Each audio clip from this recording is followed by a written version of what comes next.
A very good evening to all those who are present here today.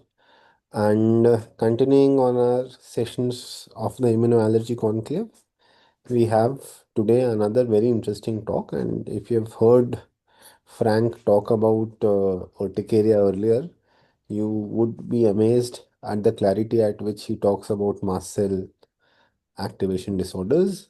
And another good thing is that Frank will be coming to India in February for the meeting. To chair today's session, we have Dr. Piyush Joshi. He is a senior rheumatologist from Ahmedabad. And we have Dr. Romi. Sir is again a rheumatologist from the city of Diamonds in Surat. And Piyush, sir, you can just give a small brief introduction of Frank, and then possibly we can start the talk. Hi to all of you. It's my privilege to introduce to today's speaker. He's an esteemed speaker who is a consultant dermatologist and allergy specialist at University of Berlin. He's the mast cell guy. His main research is focusing on mast cell. When I was going through and he is a member of the Society on Research for Mast Cells. So let's learn something great from a person who has a great experience in mast cells. Over to you, sir. Good. Then, hello again, ladies and gentlemen. It's my great pleasure, and thank you, Kunal, for giving me that super title, The Mast Cell Maze: How to Diagnose and Manage Mast Cell Activation Disorders. Again, here are some disclosures, but this talk is not influenced by any industrial contents. So let's first have a look on the spectrum of, let me call them mast cell related diseases. So we know there's diseases which are purely mast cell dependent. So without the mast cell, without mast cell activation, these kind of diseases wouldn't exist or hardly would exist, like chronic urticaria, asthma, nasal polyps, insect sting allergy, food allergy, mastocytosis, and mast cell activation syndromes. And I'm gonna explain to you what we understand when we say mast cell activation syndromes. On the other side, there is, and this is not an extended list, diseases to which mast cells contribute. Those are mast cell associated diseases. So mast cells are part of the pathogenesis, but those diseases also can happen without mast cells, without the activation of mast cells. And we are not calling them mast cell activation disorders because mast cells may or are not the major target of treatment in mast cell associated diseases. So we will never cure rheumatoid arthritis, for example, by targeting mast cell mediators. But we do so in mast cell dependent diseases in which the mast cell mediators, which are released upon mast cell activation, are the major culprit of the disease pathology. So if you group those diseases and you take a circle of all diseases, then there's mast cell activation disorders, so diseases which are based on mast cell activation. There's mast cell activation syndromes, which has a specific definition. We're coming to this in a minute, within that group of mast cell activation disorders. And there's mastocytosis, a prototype mast cell disease in which you have increased numbers of mast cells caused by a genetic threat, acquired mutation in KIT. I'll also come to this in a minute. And patients with mastocytosis, they can have symptoms. They can have a mast cell activation disorder. They can have even a mast cell activation syndrome, but it could also be asymptomatic.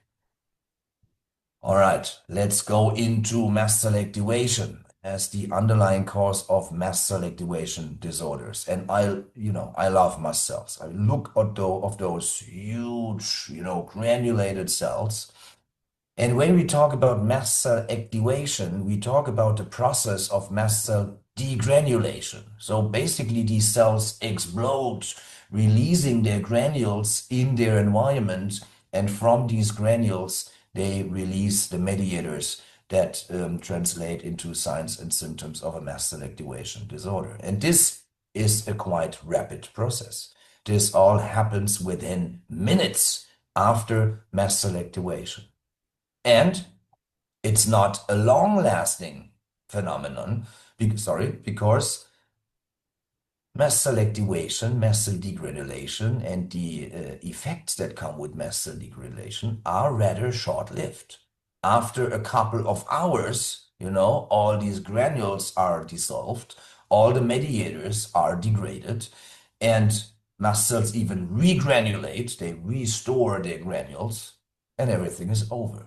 So meaning a mast cell activation disorder, the symptoms that come with a mast cell activation disorder always comes with acute episodes, onset within minutes, and release within hours to full recovery. So no chronic disease signs that are caused by mast cell activation. This picture I haven't shown you, but this resembles again that mast cell degranulation can of course mean a lot. There's a lot of mediators that can be released upon mast cell degranulation. There's a lot of, theoretical at least, ways how mast cells could become activated. Maybe not all of them are relevant. We have good evidence for, of course, the IgE-mediated pathway. We know what KIT is doing. We know what IgG receptors are doing or not doing on mast cells. Complement receptors may be involved in mast cell activation. But there's a lot more receptors expressed on mast cells. Let's say we are not yet completely sure what is the pathological meaning, if they're really relating to mast cell activation, degranulation, or if this is more signs of mast cell priming, making them more susceptible to any degranulating stimulus.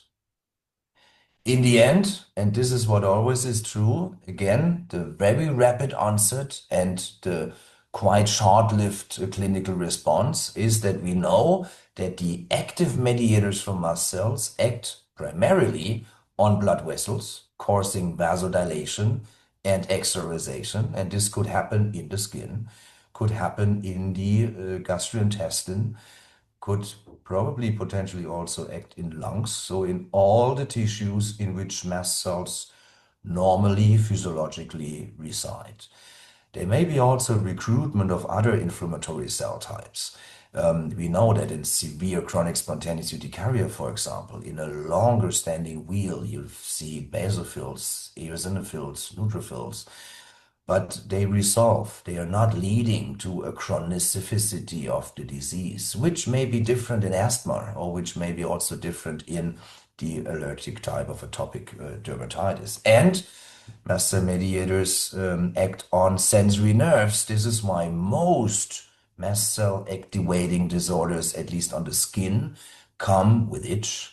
On the gastrointestine, come with discomfort or even belly pain.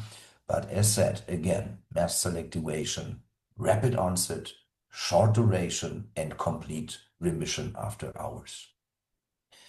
And if you look into the clinical picture, such a mast cell activation could have different consequences. It could be only local, for example, in allergic rhinitis, which is concise to the nose or the upper airways. It could be generalized, so affecting a whole organ, like the skin, in patients with chronic urticaria.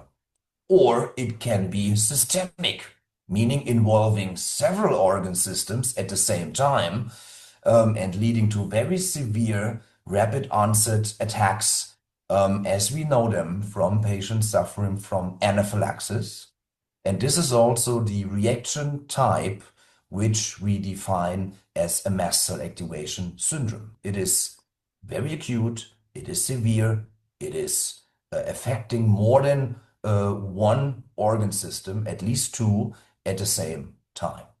And this is also how the diagnostic criteria for a mast cell activation syndrome has been defined or have been defined.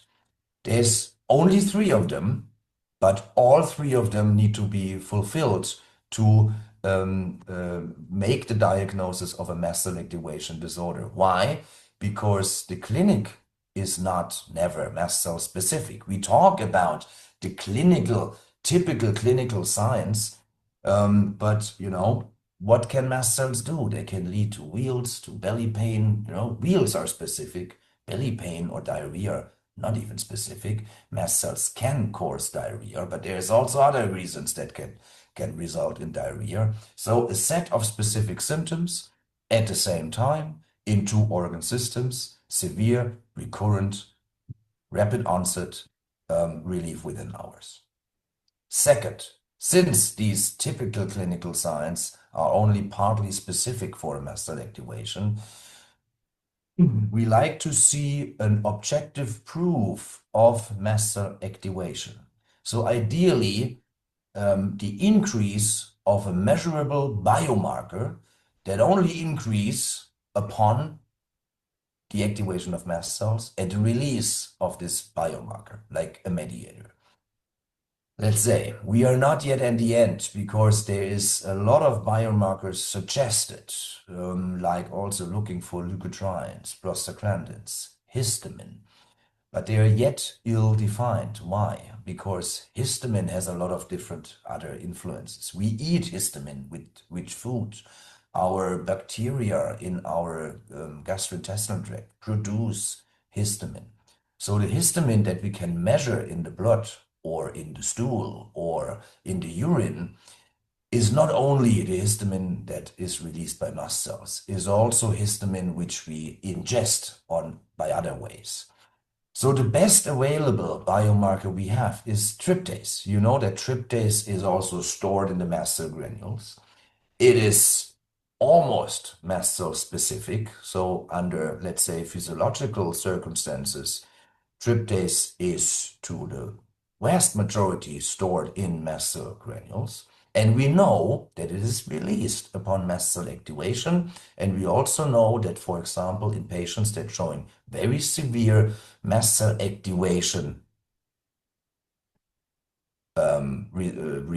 reactions, like anaphylaxis, the tryptase is going up in their blood. And this we can measure. There comes some disadvantages with it, which we discuss in a minute. And third is, if we suspect a mast cell activation syndrome in a patient as a course of the symptoms this patient show, those symptoms should respond to a targeted treatment, which either targets mast cell mediators like histamine or others, or act as a mast cell stabilizer, so inhibiting mast cell activation, or even mast cell depleting strategies, which are on their way to become available. And the mast cell activation syndrome, a pure mast cell dependent disease, should also not be happening without mast cells. So if we could get rid of mast cells in these patients, their symptoms should stop. And again, all those three criteria need to be fulfilled to make the diagnosis of a mast cell activation syndrome. And there has been also different types of a mast cell activation syndrome defined. There is a clonal one. What means clonal? Clonal means that there is an acquired mutation, mostly in the KIT gene. There's a most frequent one, which is called the KIT D816V mutation. And you have a clone of mast cells which are directly affected by that mutation. And this has consequences. Either it leads to mastocytosis, or it leads to other types of disease which do not yet fulfill the full diagnostic criteria for a systemic mastocytosis, but you find signs of clonality like the mutation or markers on the surface of mast cells that only are expressed by clonal mast cells like CD2, CD25, or CD30. Then there's non-clonal mast cell activation syndromes, and we say secondary if we know what is the reason. And basically, this is, for example, IgE-mediated dependent anaphylaxis. So a patient suffering from severe food allergy or severe insect venom allergy with a severe reaction, systemic reaction, by definition, has a secondary mast cell activation syndrome because we can look for the reason, we can find the underlying cause by finding, for example, specific IgE against food components or against insect venom components or positive skin reactivity to these allergens. It might be also possible that patients with severe urticaria or angioedema that also present with other symptoms when they have an urticaria attack, like joint pain or gastrointestinal symptoms, may fall into the definition of a secondary mast cell activation syndrome, but I rather like to call them a chronic urticaria patient. And then in recent years, there has become a challenging form of a mast cell activation syndrome into the literature, which is the idiopathic mast cell activation syndrome, which shows the clinical signs of a severe mast cell activation reaction, but we do not know and we cannot find the trigger for it. So in allergy, this part of this has been recently defined as either Ig independent or idiopathic or unprovoked anaphylaxis. There's patients fulfilling the clinical criteria for anaphylaxis, but we don't find an allergy in them. Maybe because we don't know the allergen, or it is another type of mechanism which is IgE independent, which cause these reactions in patients. And then there's patients that do not completely fulfill the diagnostic criteria for anaphylaxis, but still having very severe episodes that fulfill the diagnostic criteria for a mast cell activation syndrome, which is episodic, severe in 2 different organ systems, but show a bit of a different clinical phenotype. This is what we call idiopathic mast cell activation syndrome, but it's hard to diagnose, it's hard to prove, and it's hard to treat because there is a heterogeneous group of patients that are currently, summed under this umbrella of idiopathic mast cell activation syndrome. This is why we as allergologists really need to make the best proof possible that their clinical problems, their symptoms, their signs of the disease are really caused by mast cell activation. Otherwise, we're trying to treat a disease which may be a different disease. Let's start to look into the clonal mast cell activation and into mastocytosis and the monoclonal mast cell activation syndromes. As said, the underlying cause of a clonal mast cell disorder is the acquired somatic mutation in KIT, and the most common we find in adult patients across all globally is the KIT D816V mutation. So what does it mean? It's a mutation which is which is inside the cell of the KIT receptor, and it's in the tyrosine kinase domain of this receptor. So the tyrosine kinase is that part of the receptor that translates the signal from the outside to the inside of the cell. And this is a gain of function mutation. Meaning, remember, I explained the KIT receptor in the urticaria talk. You need a KIT receptor to have happy and surviving mast cells, and you need a stem cell factor that leads to the physiological signaling via the KIT receptor.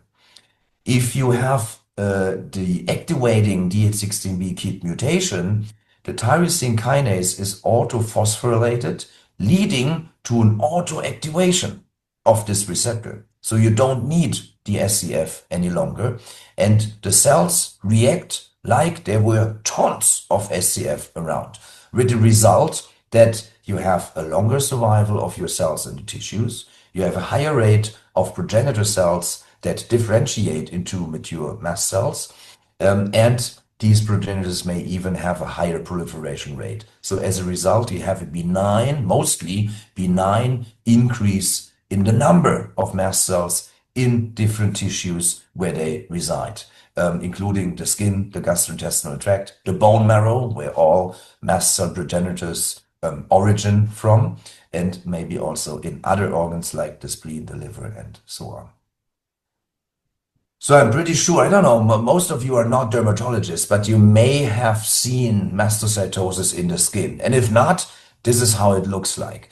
There is these stationary, typical reddish, brownish, small dotted lesions that could be very different in numbers and intensity. So there's patients that have only a few spots, mostly on their thighs, but also on their trunk.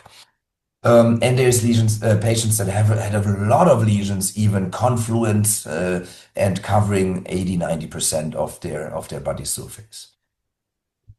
If you see these kind of skin lesions and you are not sure whether this is mastocytosis in the skin, there's an easy way to test. Use a wooden spatula, rub the lesions thoroughly, like you would induce a dermographism on the skin, and then wait for 10 to 15 minutes. And what you provoke is the so-called Darius sign.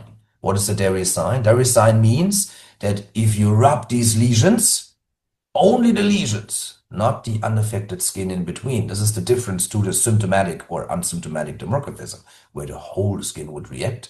Here, only the lesions react and show a wheal and flare type reaction. Sometimes patients even report itch. If you see this phenomenon, you can be almost 100% sure this is mastocytosis in the skin, because there's no other skin disease showing this phenomenon. Now it comes. If you see an adult patient with mastocytosis in the skin, it's the most important predictor of having systemic mastocytosis. We hardly know patients, if we look hard enough, that have a pure cutaneous mastocytosis. Most of adult patients with mastocytosis in the skin have actually systemic mastocytosis.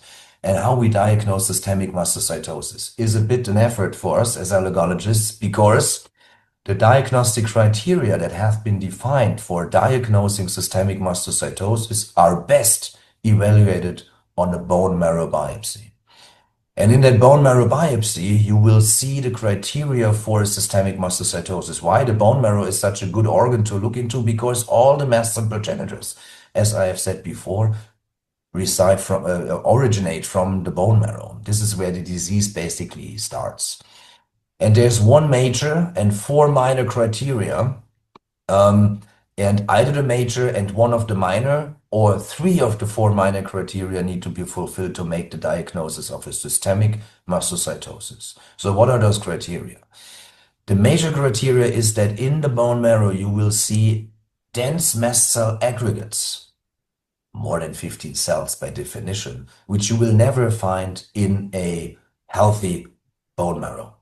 Important is, if you have a pathologist that investigates the bone marrow for you, please tell him you are looking for mastocytosis, because making mast cells visible in any tissue, this is true for the bone marrow as for the skin, you need mast cell specific staining procedures. Because in a routine staining procedure like hematoxylin eosin, the mast cells may not show up. So you need a mast cell specific staining method. This could be a metachromatic staining like toluidine blue or Giemsa, or which is mostly used is anti-tryptase antibodies, chloride acetate, or CD117, which is basically the KIT receptor that you can stain for. But be careful, because KIT is also expressed on other stem cells in the bone marrow, not only on the mast cell progenitors. So sometimes it may be hard to differentiate between mast cells and non-mast cells. You need to have a trained eye to then also, combine with the morphology whether those are mast cells or not. And the minor criteria are, again, that the mast cells present with a different phenotype. They are not well differentiated round. They may be spindle-shaped, or they may have, they look more blast-like. huge nucleus, small cytosol. Again, they express markers of clonality, CD2, CD25, or CD30. If you only can look for one, choose CD25 because this is the most widely found in patients with mastocytosis. Then there's the KIT mutation. And the KIT mutation could either be detected in the bone marrow or in the skin or in the peripheral blood. But as for systemic mastocytosis, you need to determine it in an extracutaneous organ, to differentiate from pure cutaneous mastocytosis. If you want to look for the KIT mutation in the peripheral blood, you need to make sure to use a method, or you need to ask your molecular biologist to use a method which is sensitive enough, because the mutation burden, the variant allele frequency of the KIT mutation in the peripheral blood is usually very low, less than 1%, sometimes even 0.0 something. And the traditional methods like Sanger sequencing or next generation sequencing, they are not sensitive enough because their sensitivity level is about 2%. It may be enough to detect the KIT mutation in the bone marrow, but hardly in the peripheral blood of most patients suffering from indolent systemic mastocytosis, and most patients that we are dealing with, just to make you aware. And then the last one is basal or baseline serum tryptase. Tryptase is also not very cheap, but is widely available. And many patients with systemic mastocytosis, because they have a higher level of mast cells in their body, also have a higher level of baseline tryptase, because there's a little bit of tryptase always released from our mast cells. We all have a measurable tryptase level, but this is usually low.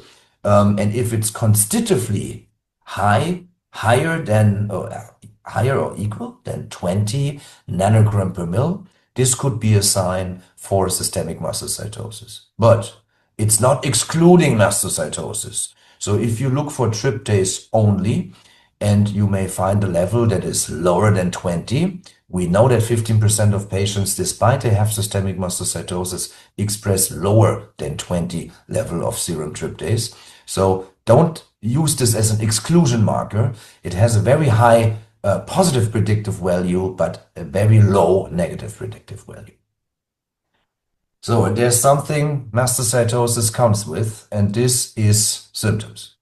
Because high level of mast cells, a higher susceptibility of sub-threshold triggers that could lead to mast cell activation, and mastocytosis patients may show a lot of symptoms in a lot of different organ systems, and it could be even severe, in which they would fulfill the diagnostic criteria for a mast cell activation syndrome, but it could be also less severe, but still very bothersome.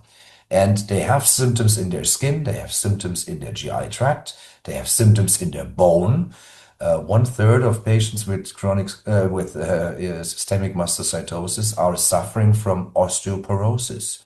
So make sure, if you have a chance, if you diagnose systemic mastocytosis, you also need to have a look on the bone. You need to measure the bone density, because otherwise patients may suffer from pathologic fractures, because osteoporosis is not painful unless you experience your first bone fracture.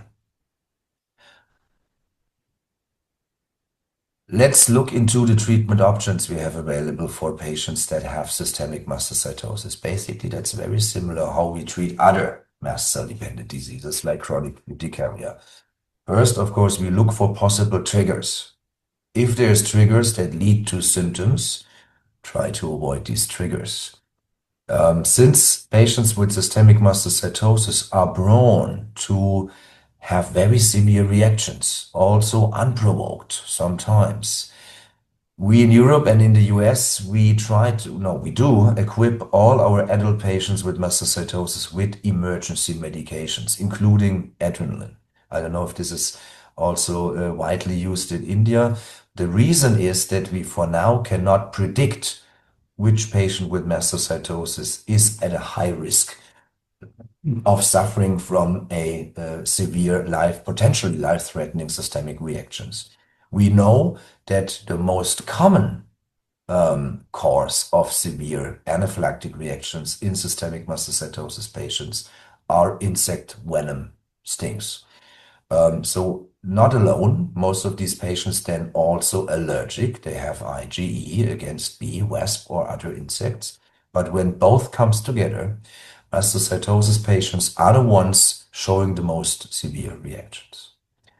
As a baseline treatment modality, we also give them antihistamines, H1 for skin or other symptoms, H2 for gastrointestinal tract.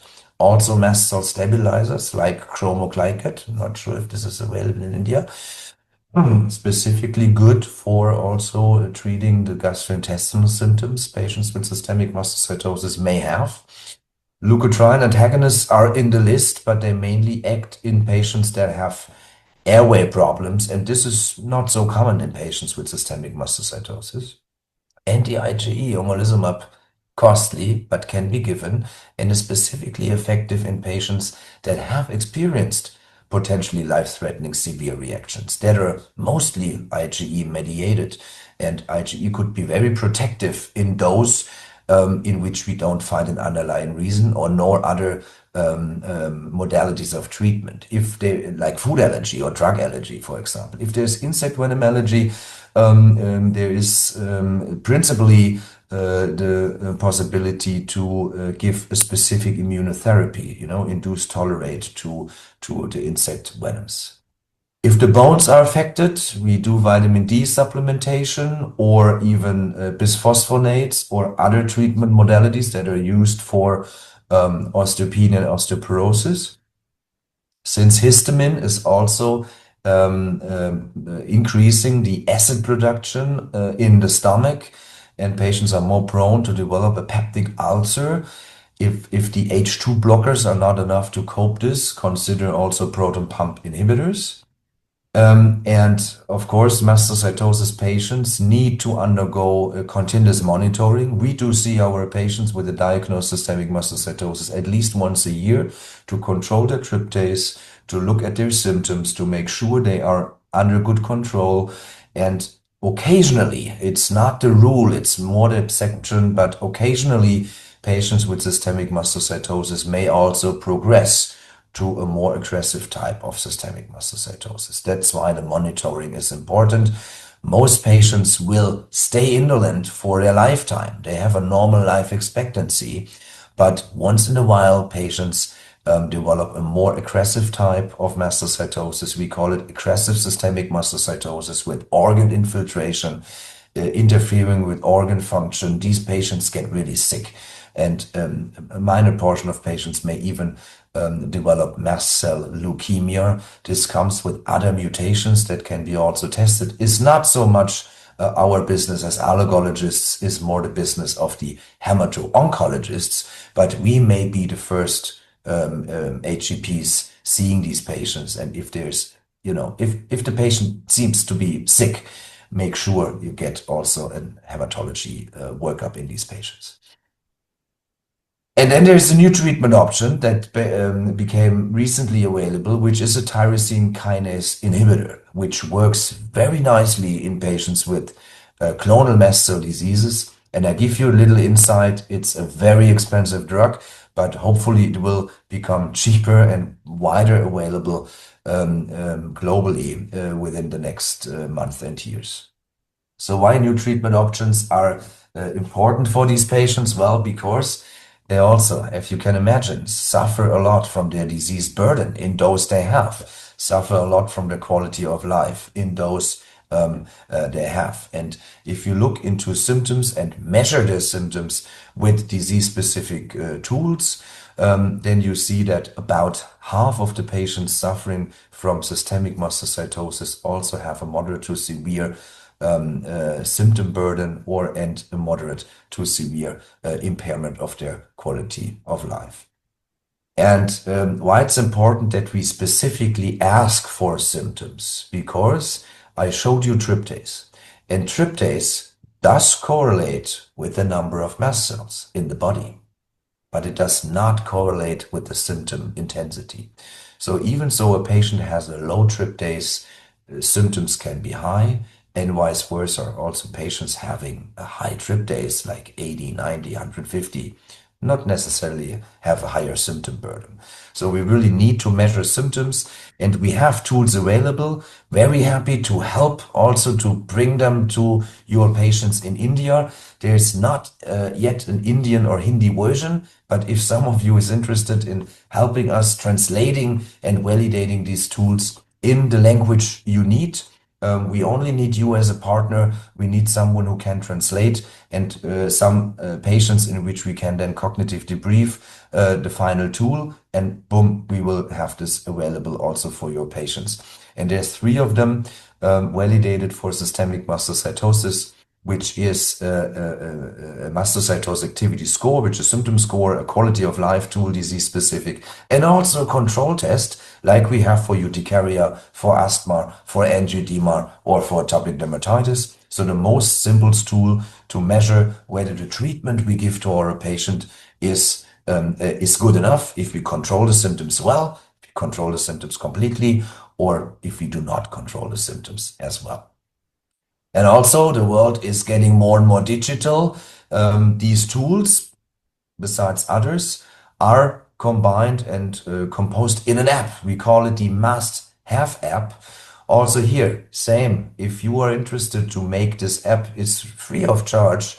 Make this app available for your patients in your country. Give me a call, and we discuss how we can make this possible. Very happy to have this tool spread globally and make it available for people internationally. Let me give you an typical case of a female with mastocytosis. Here again, you see the typical skin lesions. If you see these skin lesions, you need to consider systemic mastocytosis in such a patient. And she had these lesions for a long time, 14 years. They were very itchy. The diarrhea sign was positive. Luckily, she didn't experience any severe allergic reactions. There was a treatment started with her with H1 and H2 blockers and chromoglycat because she had skin and abdominal symptoms. She also had bone pain. If we looked for the diagnostic markers, you see the tryptase 83.7 high, the KIT mutation allele frequency 11.2, in this case high in the peripheral blood. Alkaline phosphatase is available, is a good marker, because if this is elevated, it correlates a bit with more severe forms of systemic mastocytosis. So if you have alkaline phosphatase available, bring this into your diagnostic workup. If it's normal, good. If it's elevated, you should consider a hematopathology workup in your patient, and also the peripheral blood count, because in patients with more aggressive forms or advanced forms of mastocytosis, they may also then start having cytopenias, low red blood cells, and so on and so forth. So make sure this is all normal. Also good to do is an ultrasound, check for spleen size, liver size, if there's lymph nodes somewhere, all signs with a more advanced mastocytosis. As said, do osteodensitometry, look for osteopenia or osteoporosis. In this patient, we found osteopenia. And then we did, the PROs in her. And you see that her quality of life, you need to believe me, 72 is very high impairment.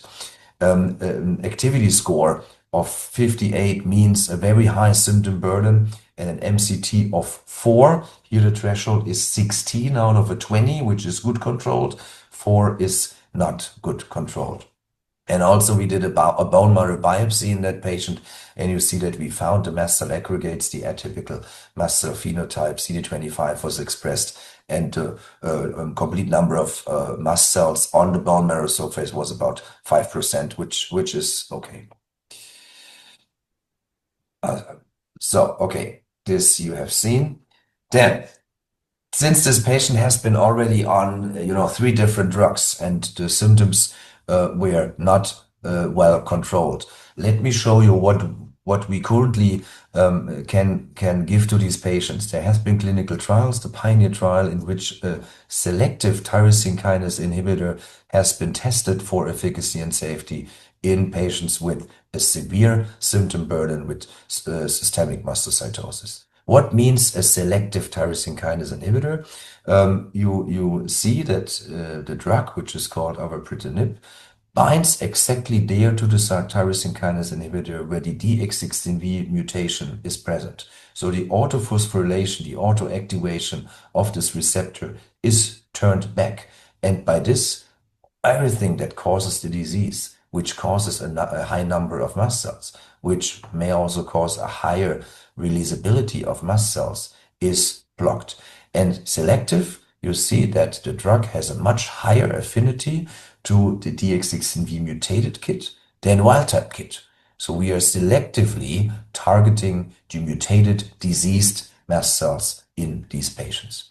And it also works very nicely on the symptoms. Here you see data from the clinical trial after 6 months and after a year. And you see that patients improve tremendously. All these patients have been at least on 3 different drugs trying to control the symptoms, which didn't work.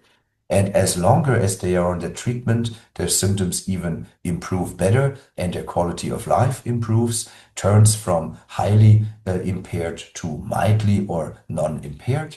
And you also see that gray in placebo, there's a much higher effect of the drug. And also week 24 in the quality of life data, you see that they are swapped where the dotted line is. And then again, also the patients can switch from placebo to treatment, responded very nicely to that drug. And we also gave this drug to our patient.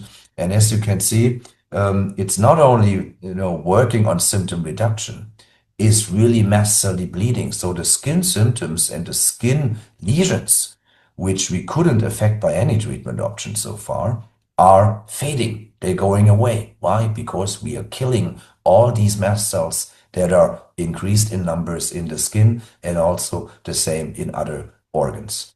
And you see in that patient after on treatment how the skin lesions start to fade. This is only after 3 months. And also her symptoms, the itch came down to 0, the diarrhea sign became negative.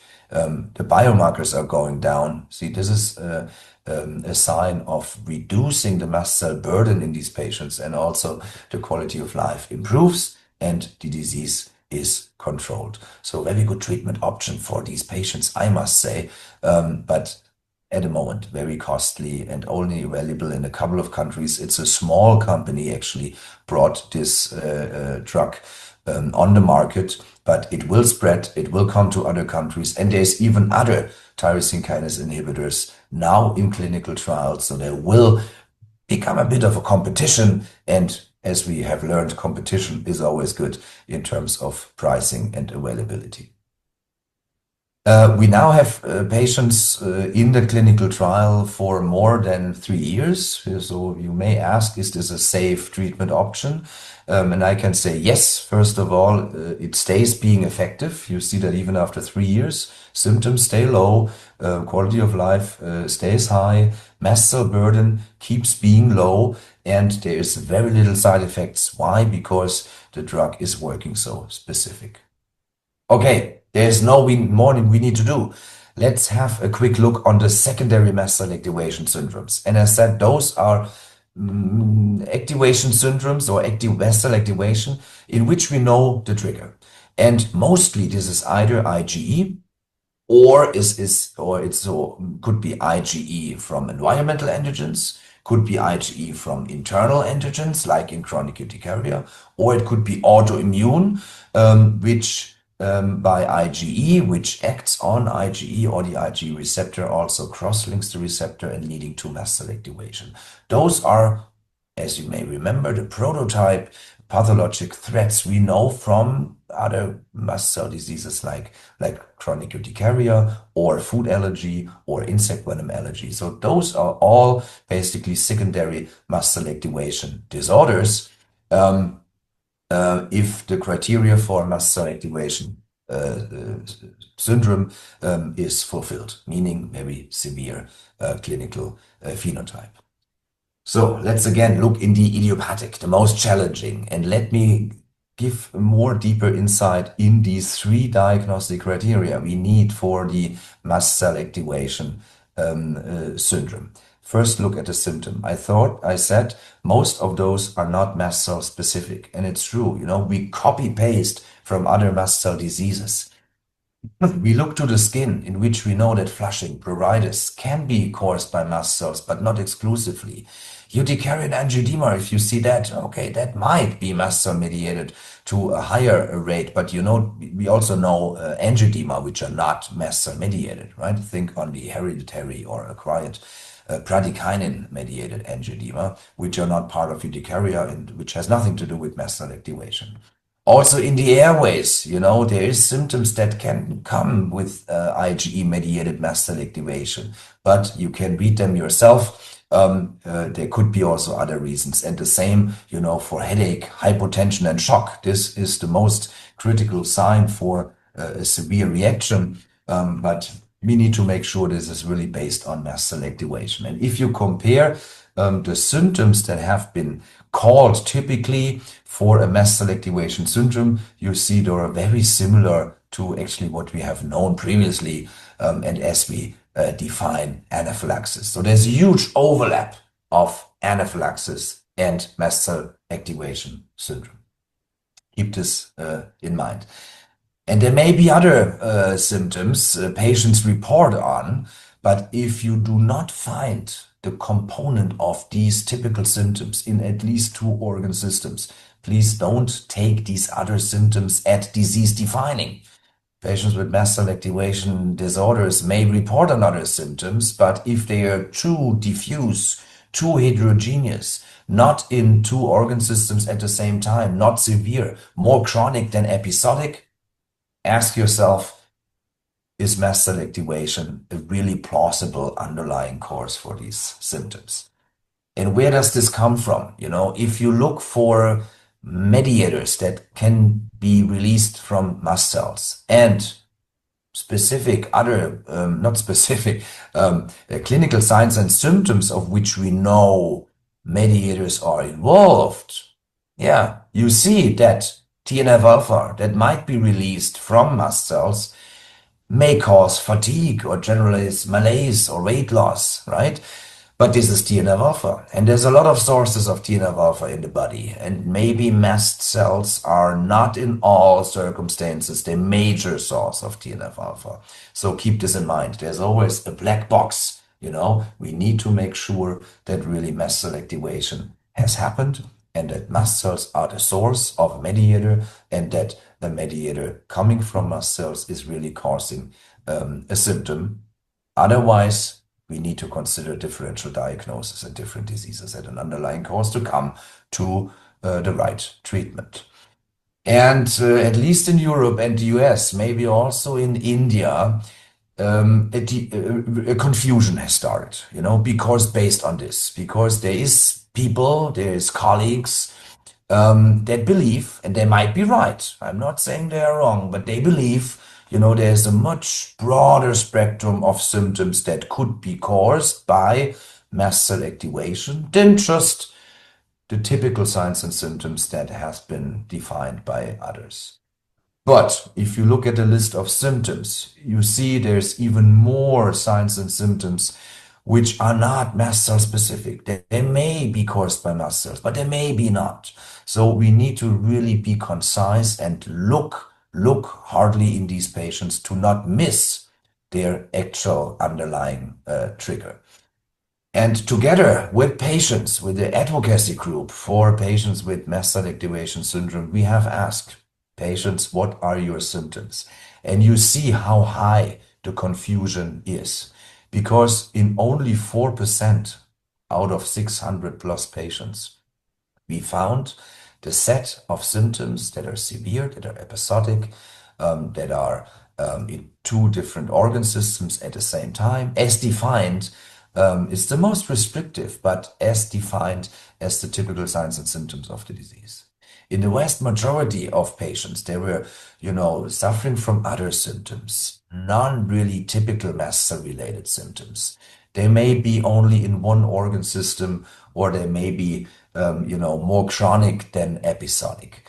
So you see, I can tell for Europe and the US and other countries that some patients, some physicians are rather reluctant giving the diagnosis of a mast cell activation too quick, too early, not really based on evidence, because they don't have another explanation. But if mast cell activation is a good diagnosis for patients that suffer from, a huge variety of symptoms, and if a treatment we directed to mast cells is the best treatment options for these patients, let me put a question mark there. So really, we need to look for other possibilities and other underlying causes in patients with a label mast cell activation syndrome.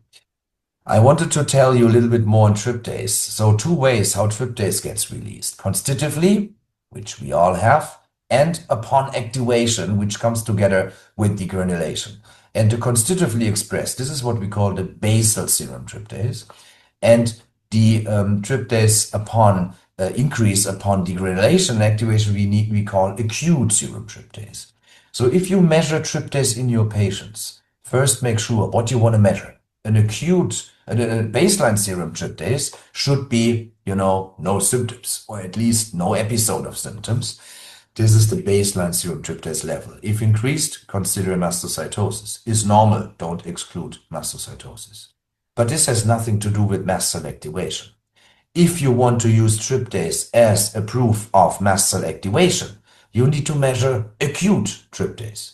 And here comes the problem. Acute tryptase is a rather short-lived event.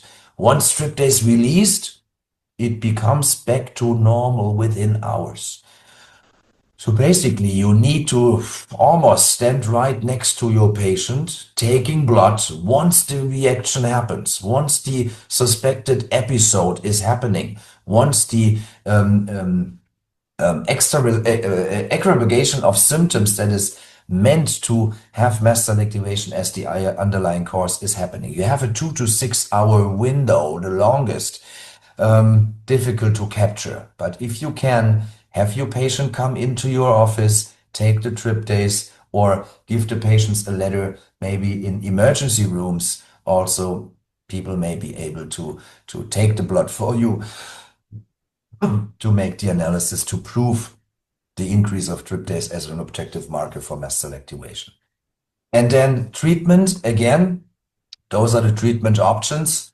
As said, these symptoms should respond to a mast cell-directed treatment, or to an allergy-directed treatment, or to a mast cell mediator or mast cell-directed treatment.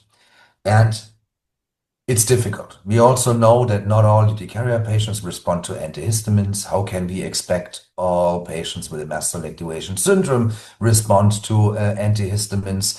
So basically, for this group of patients, nothing yet has been licensed because there's no clinical trials. It's a rather new defined entity, and it's hard to define the symptoms, define the patients. There's, as said, a high heterogeneity, so it's hard to make this disease studyable. But we would wish to bring better treatment options also for patients with suspected or proved mast cell activation syndrome, as we do in chronic urticaria or mastocytosis. Mast cell silencing strategies, not only block the mediators like histamine, target the mast cell where activation is happening by either using the proton tyrosine kinase inhibitors, which recently became available or on their way becoming available for patients with chronic spontaneous urticaria. Targeting inhibitory receptors like the cyclics or CD300A, which are drugs available that are tested for safety and efficacy in clinical trials at the moment. So bringing these treatment options to a broader group of patients with mast cell activation disorders is our aim for the future. And again, let me finish to tell you how hard it is really to diagnose mast cell activation, idiopathic mast cell activation syndrome. We also have tried this in our center with 100 consecutive patients, and we tried to apply the, let's say, not perfect yet, diagnostic criteria. And making a long story short, we tried, to assess their symptoms, look what the symptoms are. Are they episodic? Are they more chronic? Are they in two organ systems? Do patients respond to treatments they should respond to? And can we measure their tryptase, acute tryptase? And guess, out of these 100 patients, we managed in two. And this could be either the diagnostic criteria are too restrictive, too hard to met, or most patients that are under suspicion of having a mast cell activation syndrome actually do not have a mast cell activation syndrome. So again, I raise my finger and say, don't be too easy in making diagnosis. Always look for other diseases.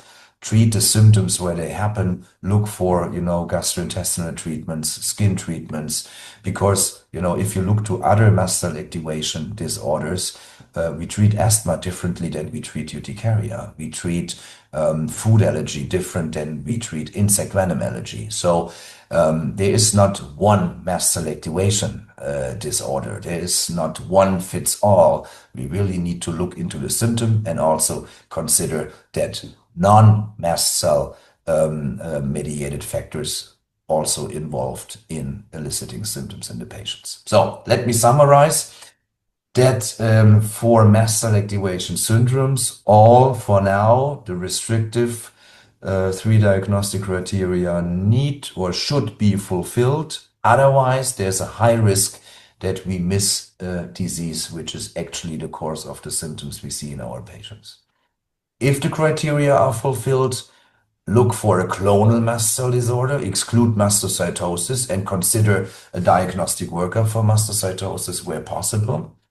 If you suspect an IgE-mediated underlying cause like food, insect venom, allergy, try to go through the allergic diagnostic workup. And in patients in which an idiopathic mast cell activation syndrome is considered, I cannot say this often enough, make sure you find a proof of mast cell activation. Make sure the symptoms are typical and can well be explained by mast cell activation, and always carefully consider a differential diagnosis. And with this, again, my warmest greetings from Berlin, and thank you for your attention. Thank you so much, Frank. That again, I think, was a masterclass in mast cell activation syndromes, and it shows off how much you love mast cells the way you present it. I think because you're also coming in person in February, if our delegates have any more questions, they can ask you in person.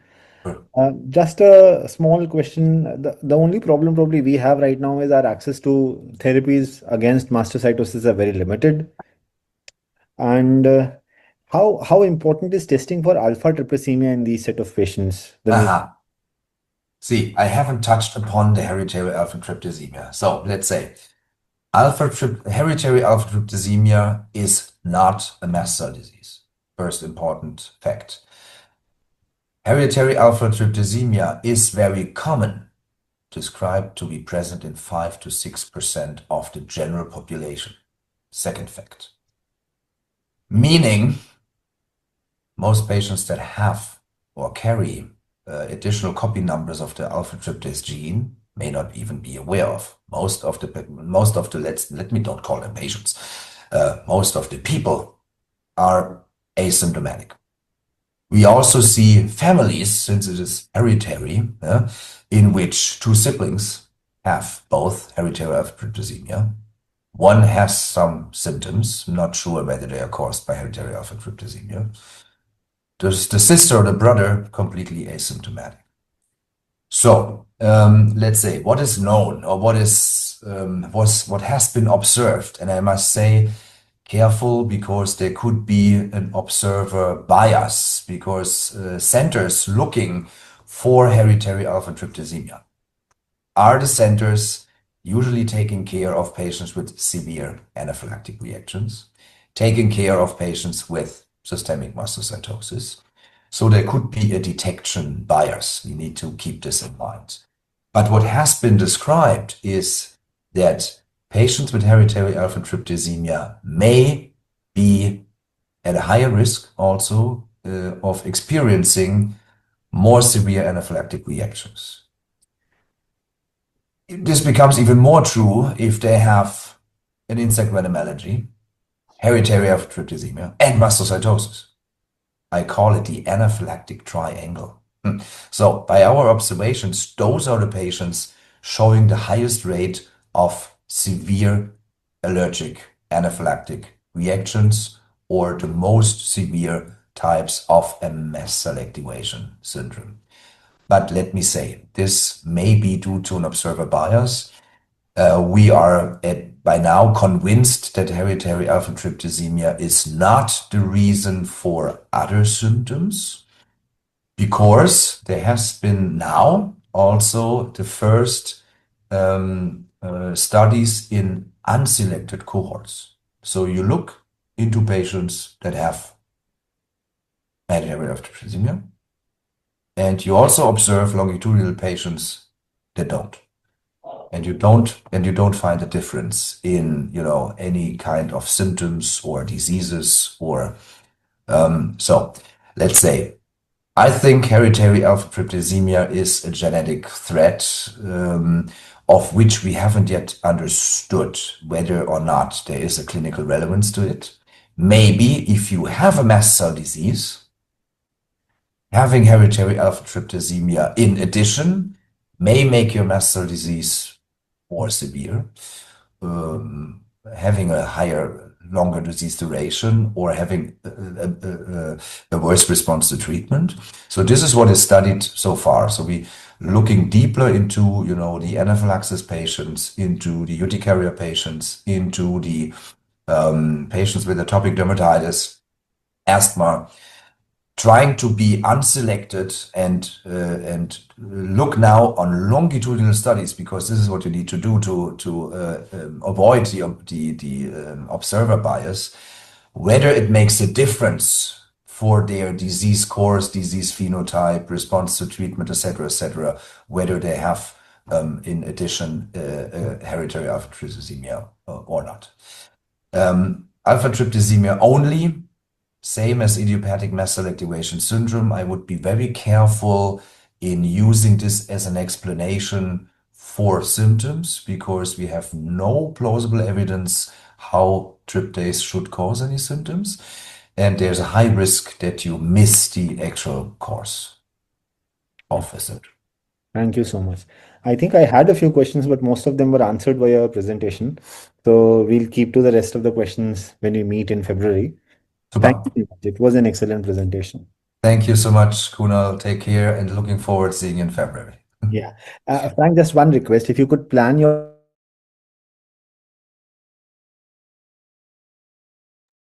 So, thank you so much for attending, and I think we have a few questions. Frank will be there. This was a recorded talk. He couldn't be present in person.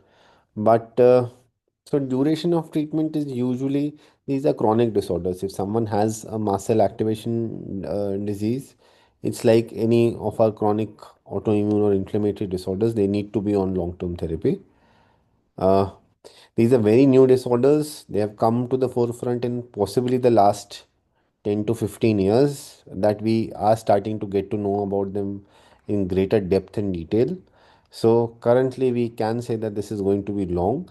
If in turn we are able to get these specific tyrosine kinase inhibitors that only act on the mutated segment of the tyrosine kinase receptor, we might have possibly some long-term remission that we see, and shorter treatment duration as compared to the what the ones we have in India. If you have a patient of mast cell activation syndrome, and if they are positive, you still can give them imatinib, which is a tyrosine kinase inhibitor that we have been using since long, along with its side effects. But if the tyrosine kinase mutation is negative, then you hardly have anything to give them, and they need to be maintained on either antihistamines, or if the symptoms are very severe, on omalizumab. And then maintain them on this. So, regarding morbid anxiety and episodic hypertensive episodes, so to say someone has an MCAS, as we said, that you need to have the three classic features. You need to have episodic symptoms. Now, there is a section other than Frank's that actually considers that even disorders like irritable bowel syndrome or disorders like fibromyalgia are actually mast cell activation. But then you need to prove that they have high tryptase level and they respond to anti-mast cell therapies. And then only can you conclusively say that these patients have a mast cell activation syndrome. So someone who has episodic hypertension with episodic angioedema, facial flushing could be. So you possibly in this case would need a tryptase level, and these patients, those who have angioedema, would definitely respond to the antihistaminic therapy. There are scores also there that help you define whether this is a monoclonal mast cell disorder or not, and these are called as the Karolinska score or the NIH score that you can look up to it. So usually they can consider what is the level of tryptase that is there. So if the tryptase level is more than 20 or 15 in different scores, if they have absence of classic urticaria angioedema, if they are male, and if they have episodes of idiopathic anaphylaxis, these are all high risk features that this patient might have a monoclonal mast cell activation syndrome. And then this would indicate that you would need a bone marrow biopsy to be performed and hence assess for a monoclonal mast cell disorder. When to suspect mast cell syndromes, when patient presents with the angioedema or anaphylaxis or urticaria, well, any of these symptoms could actually be a symptom of mast cell activation syndrome. You need to see if there are two, as Frank said, that at least two systems should be involved. If not more than two systems, and if it is just urticaria or angioedema, you would manage it as a chronic urticaria or a chronic urticaria with angioedema patient. But if they have had, say, an episode of anaphylaxis or have rhinosinusitis features, you might as well order a tryptase and see whether this forms the mast cell phenotype or not. Now, again, the confusion there again is because these are not very severe attacks. At what moment do you check for an attack tryptase and a basal tryptase? So there is still a little bit of clarity that is still pending, and I think we'll grill Frank when he comes to India on the same. Uh, Regarding omalizumab use in MCAS, if there is any specific Ig cutoff above which it is preferred, it is useful in non-Ig mediated MCAS also. It is useful in both. So the specific indication of omalizumab usually in MCAS is that someone is having recurrent episodes of anaphylaxis and are not responding to any of the standard therapies that are available to you, and hence you'd use omalizumab. So you actually use it so that the Fc epsilon receptors on mast cells are not overly activated, and then this prevents a lot of patients having anaphylaxis. If this is an MCAS and you have proven that this is a mast cell activation syndrome, most patients do respond to omalizumab. But the problem again with omalizumab is the cost of it. So it is not a cheap drug, and you have to take it long if you have had recurrent episodes of anaphylaxis. I have two patients who have MCAS and are on regular omalizumab because they were having recurrent episodes of anaphylaxis. Both of them have responded rather well. So that's how you go about it. Even in, so how do you define non-IG mediated MCAS is again a question, because in India the IG levels between three labs are also significantly different. So that again becomes a query question. So I think we are done with most of the questions. And is sir there? Piyush sir, can we target Jack pathways? Hi, Ah, I'm there. okay. So the JAK STAT pathway is usually not a major pathway for mast cell mediated mechanisms.